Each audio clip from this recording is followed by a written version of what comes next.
place. So I've got dropper wires at the apexes of both curves and at the end of each section, and I've got the soldered ones that I was using originally to feed power to the entire loop.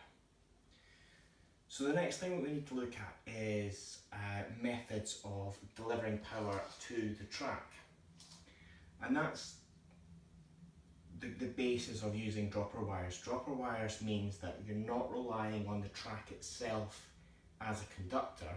You only need each section of track to be alive when there's a train on it. So what we're going to do is we're essentially going to create a conductor below track level, or at the side of track level in this case. So for a small layout like this, it just needs to be fairly thin wires. I could use the same wires as my droppers, but I have some network cable. I normally use the network cable for my low voltage accessories because it's got pairs of wires that you can use as different circuits. In this case, what I'm going to do is I'm going to use the blue and the orange from the network cable to create the internal conductor, and then splice into that using much the same way as I would normally do. I'm probably going to solder them on in this instance because the joins are going to be quite small. So underneath the Dundee Road layout, this is the style of baseboard wiring that I've gone for. It's 2 cores from an extension cable, and then I use the chocolate block connectors, and at each point where I have a dropper, I have my wires coming down, and I use black for blue and red is brown. It's the closest to the colours, and that runs all the way underneath my baseboard. And as you can see, the section I've got here is quite short. I keep my sections fairly short so that at a later stage when I'm doing block detection, I'll have enough power to be able to do that sustainably.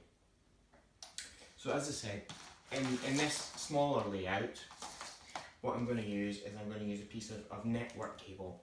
And network cable that I've got, the wires are about the same thickness as the droppers that I've got on here. So on a main layout, I would recommend something this thick, and then use something multi-cored for your accessories. Because this is just a small layout, it's not going to have a huge amount of current going through it, so it doesn't actually matter how thick or, in this case, how flexible and thin the wires are. So what I'm going to do is, just like when I went round doing the dropper wires, I'm going to do the exact same for this. I'm going to go around and I'm going to connect it all up. And as I say, what I'm going to do is I'm actually going to solder them all on, and that'll give me a fairly decent connection so that I know that each one is going to be connected, and then I'll show you why we do this.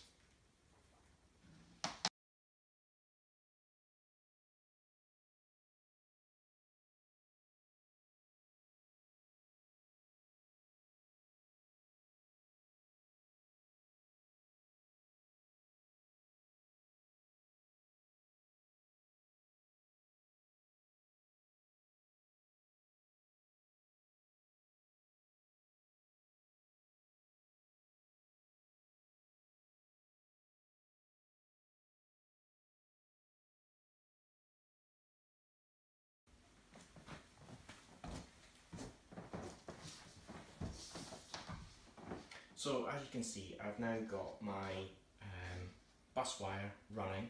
I haven't connected it up to the supply yet. I'm going to tidy up and then I'll be right back with you.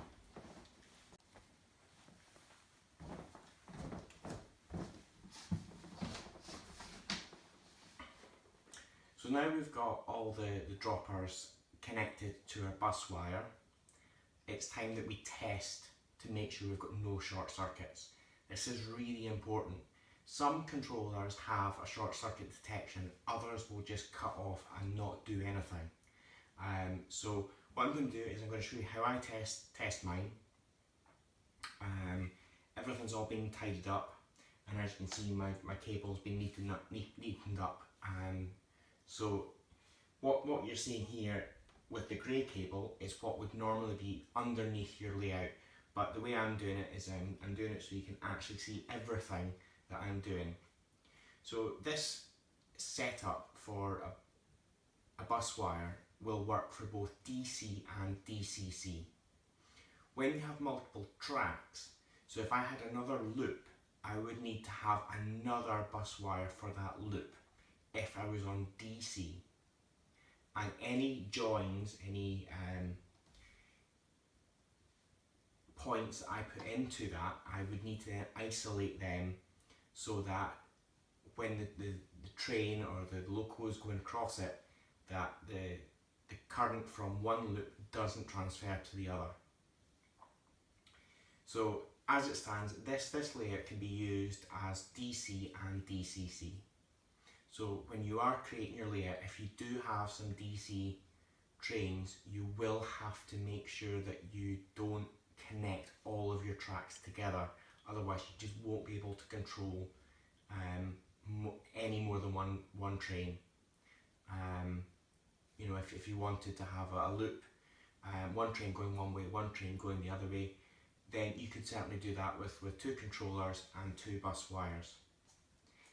Even though I'm doing this layout as both DC and DCC, I would recommend for DC you still use a bus wire. It's not required, but it will still prevent dropout. Where I had the dropout in this corner and the dropout in that corner, now I've got dropper wires, so there's less chance of dropout happening.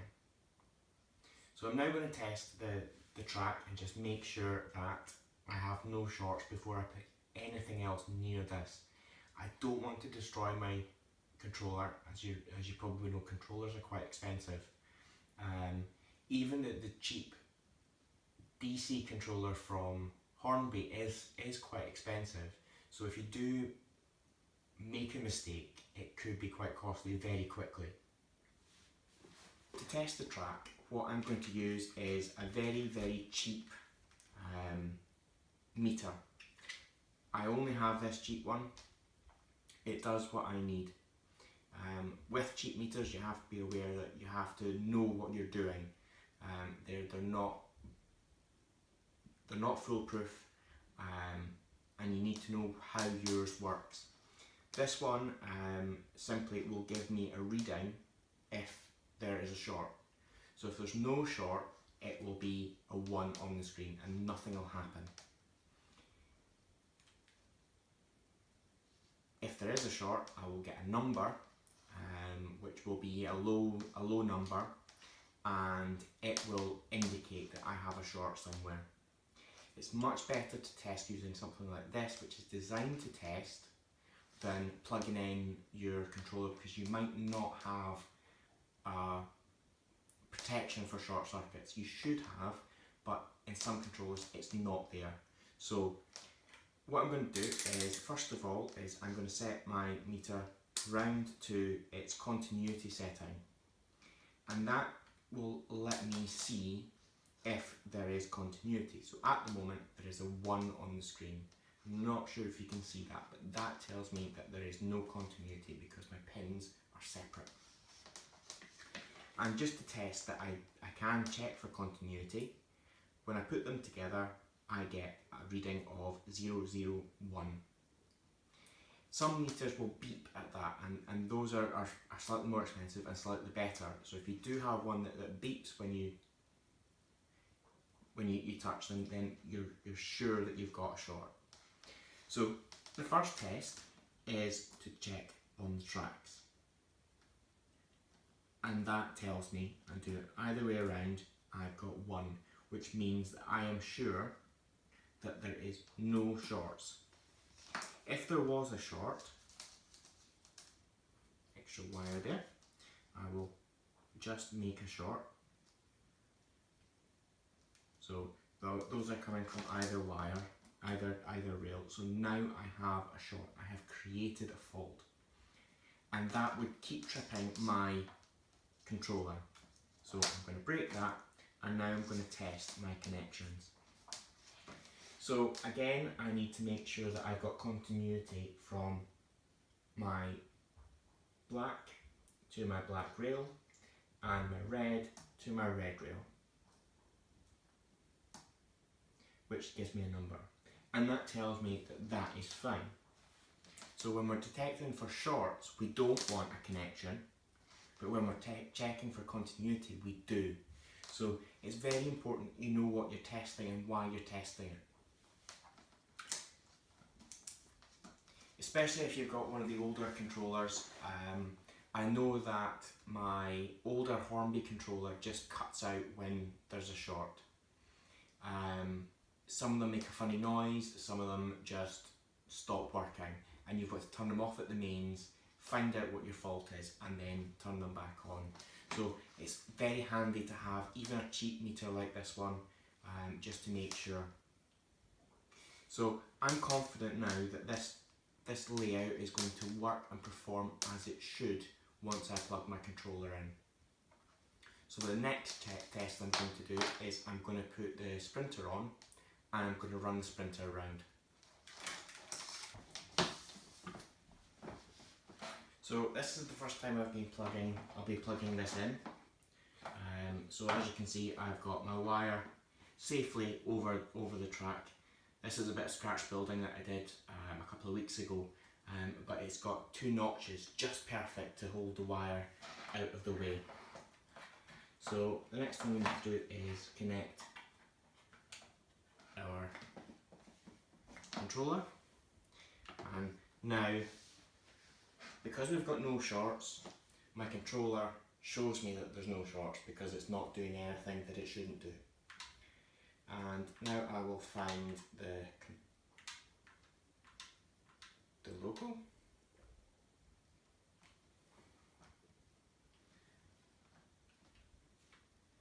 and we will be able to get it to move.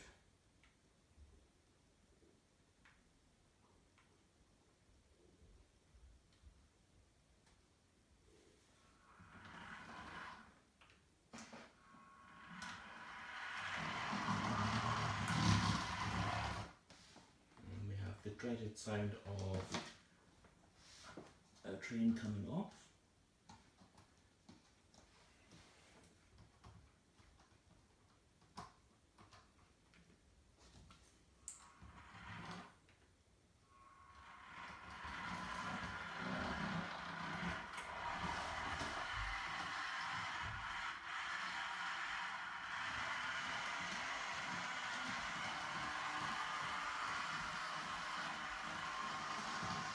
So as you can see now, that train, that loco has absolutely no problem with electricity getting around the layout. However, it is jumping off the track, so I just need to go around again and just check that all my fish plates are all in order, and that one seemed to be out as it jumped off there.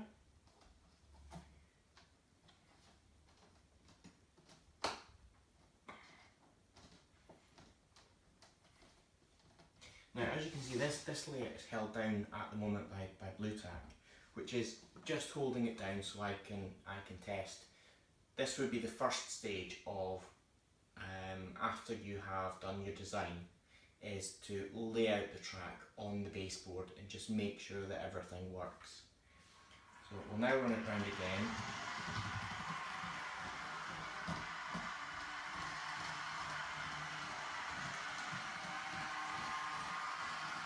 And as you can see, this time it's running round without a problem.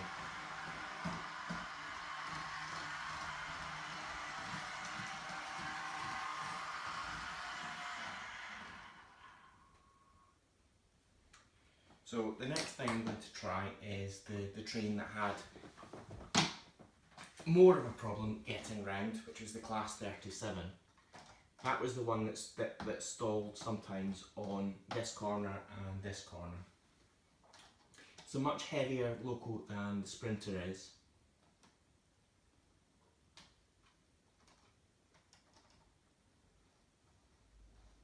And we'll just get that started.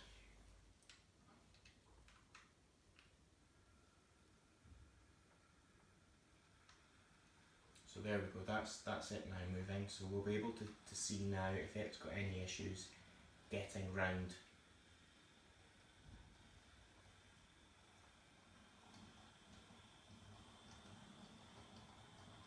It's always important to test with the locos that have an issue. I knew that the Sprinter got round before we did any of the dropper wires, but this one did have an issue, and if you saw the running session, the Pendolino had real issues, and I'm not sure if that was the track or if it is actually the Pendolino because it's not run for a while. So as you can see, that got round there very slowly. A little noise there, so again you can just check and make sure everything seems to be fine with that joint, and then we'll just ramp it a bit. One issue with the Dynamis is it is line of sight, so you have to place your control unit somewhere where you can see it. As you can see, I've got a loop of my wiring. If this was on a proper layout, I would bring up both wires to the controller in the middle. So now we know that that's got no issue getting round.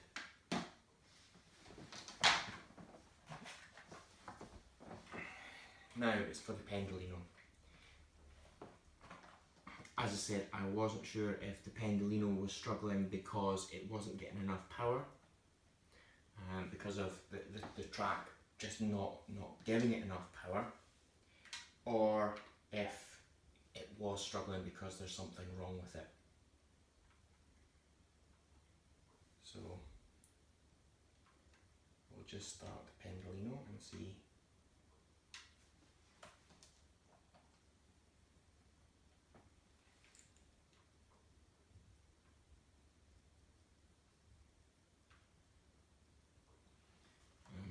As you can see, the Pendolino is dead.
So in upcoming videos we'll look at why the Pendolino has decided not to move.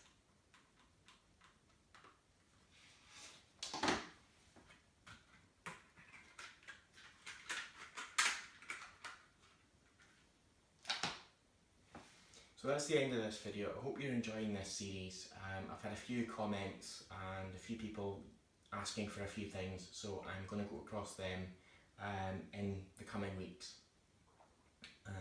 And hopefully get a couple of videos up a week as well for you. So hope you're enjoying. Thank you.